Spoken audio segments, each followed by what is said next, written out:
반갑습니다. 날개달기 중2 통합 국어 과정에 오신 여러분들을 환영합니다. 이번 시간에는요, 김애란님의 소설 두근두근 내 인생이라는 작품을 분석해보는 시간 갖도록 하겠습니다.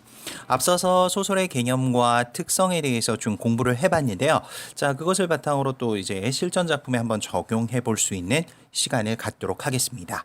자, 우선 김애란의 그 두근두근 내 인생이라는 작품은요, 조로증을 앓고 있는 17살 소년의 이야기를 담은 소설입니다. 자, 여기서 조로증이 뭔가요? 조로증은 일찍조 늙을 노자예요. 그래서 좀 나이에 맞게 천천히 정상적으로 늙어가는 것이 아니라 빨리 늙어가는 병이죠. 급속도로 빨리 늙어가는 그런 병을, 희귀병을 앓게 된 17살 소년의 이야기를 담은 소설로요. 한 소년의 그 삶과 그로부터 얻은 깨달음을 주제로 한 소설이라고 할 수 있겠죠. 작품 속의 그 주인공의 이름은 한아름이라는 학생으로 등장을 하고요. 나라고 등장을 해요. 1인칭 주인공 시점이거든요. 자, 이 주인공 아름의 인생은 굉장히 짧지만 인간이 긴 세월 동안 겪어야 하는 슬픔, 기쁨, 노함, 즐거움, 희로애락을 아주 집약적으로 잘 보여주고 있다라고 할 수 있어요. 제목이 두근두근 내 인생에 두근두근이란 말이 들어가 있는데요. 이 제목의 두근두근은요, 주인공이 일생 동안 중요한 사건을 겪을 때의 심리들을 단적으로 표현한 것이라고 할 수 있어요. 이 작품은 비극적 상황에 놓인 한 소년이 자신의 삶을 수용을 하고 심지어 타인을 배려하는 그런 모습을 통해서 독자에게 굉장히 깊은 감동을 준다고 할 수 있겠죠. 특히 재치 있는 표현과 다양한 수사법을 효과적으로 사용하여 비극적 상황을 긍정적으로 인식하는 주인공 나의 모습을 형상화함으로써 더 큰 감동을 더하고 있다고 할 수 있겠죠. 맞아요, 선생님. 저도 이거 읽고요. 펑펑 울 뻔했어요. 아이고, 궁금이가 읽고서 굉장히 많은 감동과 또 한편으로는 새드 엔딩으로 좀 슬펐던 모양이구나. 네, 맞아요. 그래. 전체적인 내용은 읽어봤을 테니까 어느 정도 알겠지만 또 우리 학생들을 위해서 좀 간략한 전체 줄거리 좀 들려주셨구나. 네. 이 글에 두근두근 내 인생의 전체 줄거리를 좀 간략히 요약해서 말씀드리도록 할게요. 작품 속에서요, 그 나 한아름의 아빠와 엄마는요, 어린 시절에 혼전 임신을 통해서 나를 출생을 하게 됐죠. 17살이라는 나이에 출생을 하는데요. 태권도 특기생으로 체육학교에 다니던 한대수라는 인물과 이게 이제 나의 아버지가 되는 거고요. 당찬 성격의 고등학생인 최미라라는 17살 나이의 그 여학생이 둘이 좋아해서 혼전 임신을 하게 되는 거죠. 그리고 이렇게 어리고 생활 능력도 없는 엄마 아빠지만 나의 부모는요. 여기서 나는 아름이죠. 한아름. 조로증을 앓고 있는 주인공. 나의 부모는요. 내가 크는 것을 보면서 행복해하죠. 그러나 나는 빠른 속도로 늙어가는 병인 조로증에 걸려서 노인의 몸이 점점 되어가게 되고 이로 인해 거의 병원에서 살다시피 하게 되죠. 그러던 중 치료비를 감당하기도 힘들고 어려운 이런 상황들이 알려지면서 우연히 출연한 방송에 나의 사연이 소개되게 되고요.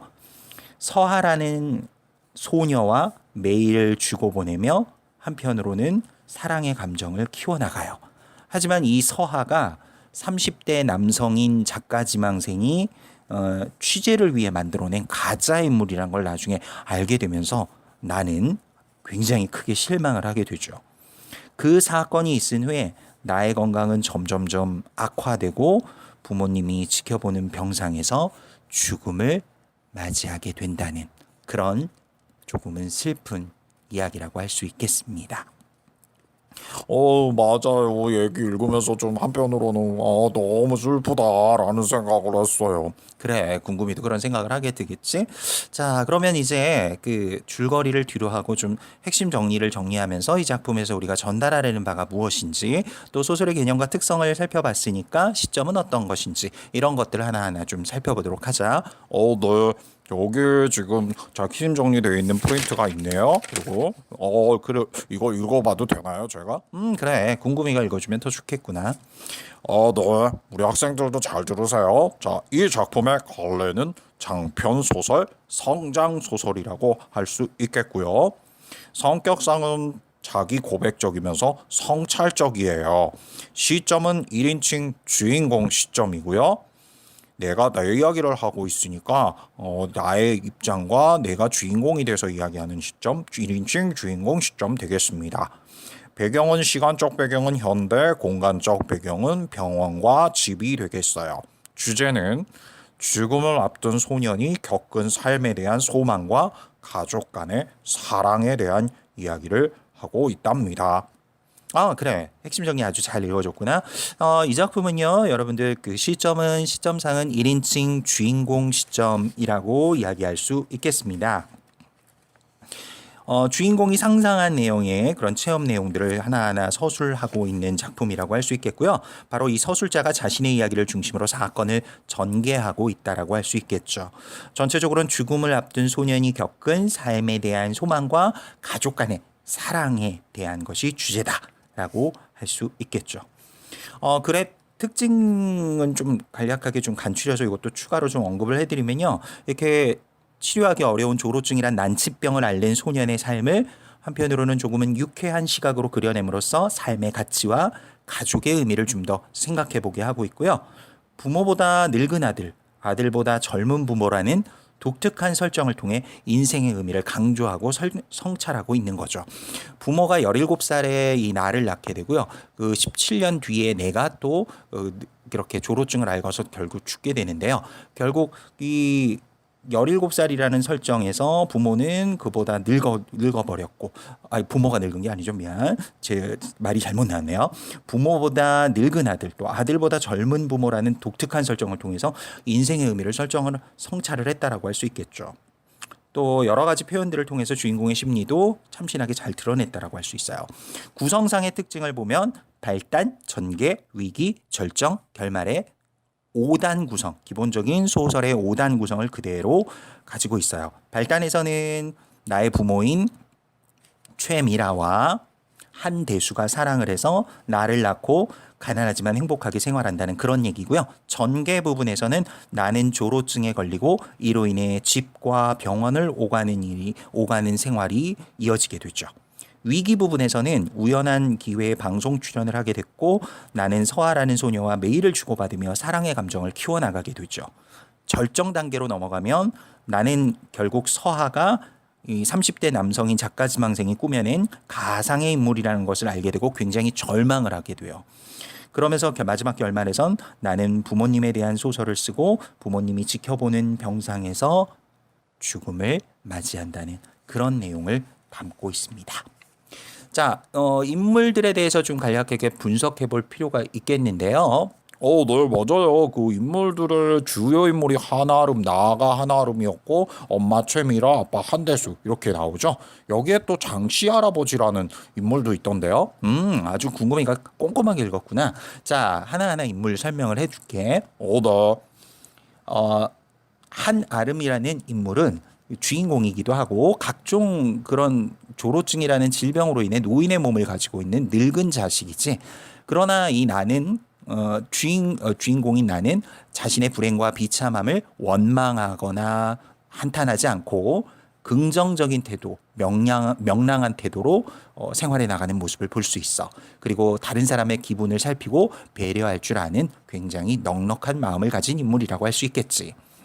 여기에 또 엄마인 최미라라는 인물은 아들 5의 딸 하나인 집안의 귀한 막내딸이었는데 가수를 꿈꾸던 시골 소녀였지. 그런데 아빠인 한대수를 17살에 만나서 혼전 임신을 하게 된 거고 현재는 17년이 지난 지금 34살에 당차고 생활력이 강한 엄마로 아들의 병에 대해 굉장히 당당한 모습을 보이려고 노력을 하는 엄마로 등장하지.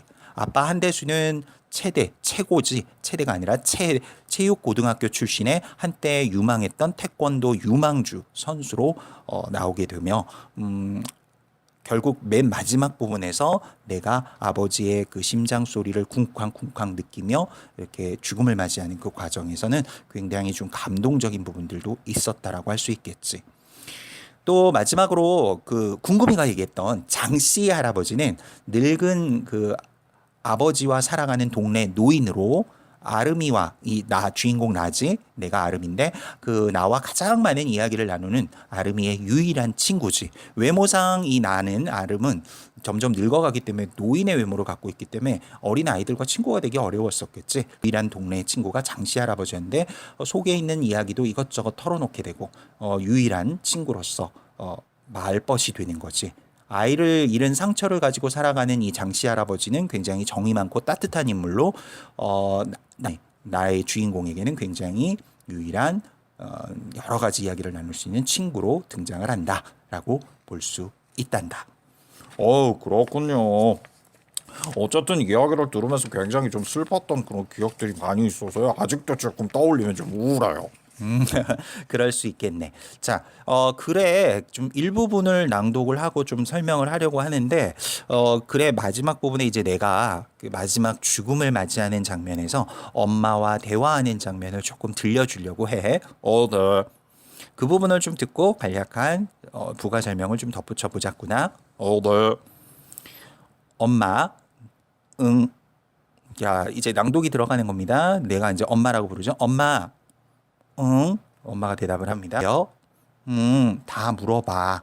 혹시 나 무섭지 않아요? 어머니의 목소리가 가늘게 떨렸다. 그게 무슨 말이야, 이 녀석아. 가끔 궁금했어. 엄마랑 아빠랑 내가 병들어서 무서운 게 아니라 그런 나를 사랑하지 못할까봐 두려우시진 않았을까. 어머니는 아무 말도 하지 않으셨다. 어쩌면 간신히 울음을 참고 계셨는지도 모른다. 엄마, 어머니가 갈라진 목소리를 냈다. 배 한번 만져봐도 돼요? 어머니는 당황했다. 왜? 그냥요. 알고 있었니? 어머니의 목소리는 파르르 떨려왔다. 한참 전에 엄마가 먹는 그 약 엽산 맞죠? 걱정돼서 찾아봤었어요. 일부러 숨긴 건 아니야. 알아요. 그러니까 엄마, 언젠간 이 아이가 태어나면 제 머리에 형 손바닥 한 번 올라온 적 있었다고 말해주세요. 왜 지금이냐고, 조금만 참다 같이 그러셨느냐고, 그런 말은 하지 않았다. 오래전 아무도 모르게 원망하고 서운했던 기억도 굳이 헤집어내지 않았다. 이제 그런 것은 하나도 중요하지 않았다. 정말이지 하나도 중요할 리 없었다. 어머니는 대답 대신 내 손을 꼭 잡았다. 나는 잠에 취한 사람처럼 느리고 아둔하게 말했다. 아빠, 응. 그리고 엄마, 그래. 그러곤 남아있는 힘을 가까스로 짜내 말했다. 보고 싶을 거예요. 여기까지입니다. 낭독. 굉장히 좀 선생님들 읽으면서 마음이 좀 한편으로는 좀 뭉클했는데요. 이 마지막 부분의 내용에서는요. 그 내가 어머니의 임신 사실을 알게 되죠. 그 엽산이라는 약은 보통 태아의 신경과 혈관 발달에 중요하기 때문에 임신 전이나 임신 초기에 임산부들이 먹는 영양제라고 보면 돼요. 자, 이걸 결국 엽산이라는 걸 어머니가 복용하신다는 걸 알고 찾아보고 아이를 임신했다는 걸 알게 되죠. 그러니까 나는 아파서 이렇게 죽어가는데 아이를 갖는다? 어떻게 보면 원망할 수도 있는데 어머니의 임신 사실을 알고도 원망하지 않는 나의 모습을 좀 볼 수 있었고요. 죽어가면서도 태어날 동생을 축복하고 있어요. 엄마 그 배 한번 만져봐도 돼요? 라고 하면서 그 나중에 아이가 태어나면 형이 너 동생의 머리 위에 그 손바닥 한번 올라온 적이 있었다. 이렇게 말해달라고 하죠. 그러면서 어떻게 보면 이런 부분들은 굉장히 어린 나이임에도 자신의 죽음을 받아들이며 남겨질 부모님을 배려하는 모습을 보인 거라고 할 수 있겠죠. 선생님들이 갑자기 좀 얘기하면서 코끝이 좀 찌개지는데요. 맞아요. 저는 너무 슬퍼요. 그럴 수 있긴 하겠지. 자, 그러면 여기까지 이제 공부한 내용들을 바탕으로 해서 좀 정리해보고 우리가 확인해보는 팝 퀴즈 시간입니다. 밥 퀴즈 시간이군요. 자, 그럼 이제 한번 정리해 볼까요? 그래. 자, 다음 두근두근 내 인생에서 인생에 대한 설명으로 적절하면 O, 적절하지 않으면 X로 답을 해주시길 바라겠습니다. 자, 이 작품은 1인칭 주인공이 상상한 체험의 내용을 서술하며 자신의 이야기를 중심으로 사건을 전개하고 있다. 맞으면 O, 틀리면 X로 답을 해주시기를 바라겠습니다. 정답은 알아요. 정답 딩동댕. 오라고요. 그렇죠. 자, 이 글은 1인칭 주인공 시점이라고 말씀을 드렸어요. 자, 다음 문제를 좀 들어가 보도록 할게요. 자, 이 작품의 마지막 부분에서 나는 어머니의 임신 사실을 알고 어머니를 원망하게 된다. 맞으면 O, 틀리면 X로 답을 해주세요. 정답은 마지막 부분의 낭독을 잘 들으셨다면 알 수 있겠죠? 정답은 X입니다. 맞아요. 임신은 사실 알고도 원망하지 않고 오히려 죽어가면서도 태어날 동생을 축복한 모습. 굉장히 좀 마음이 좀 더 짠했어요.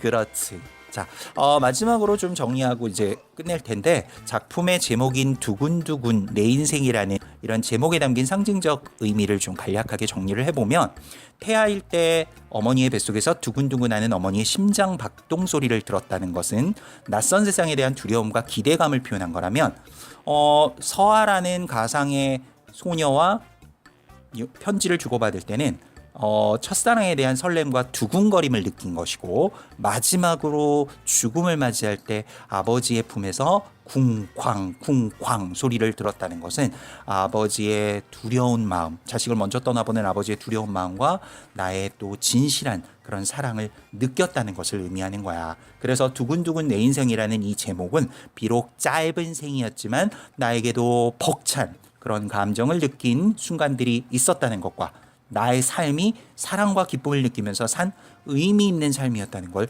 의미하는 거지.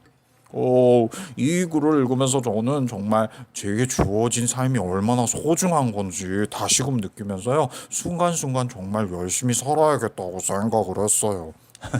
아주 좋은 깨달음을 얻었구나. 자, 여러분, 우리 학생들도 자, 이 글을 또 이 소설 작품을 통해서 아마 좀 많은 생각들을 좀 해볼 수 있는 시간이었다라고 생각을 합니다. 자, 여러분들 잘 정리하시고요. 저는 또 다음 강에서 뵙겠습니다. 수고하셨습니다.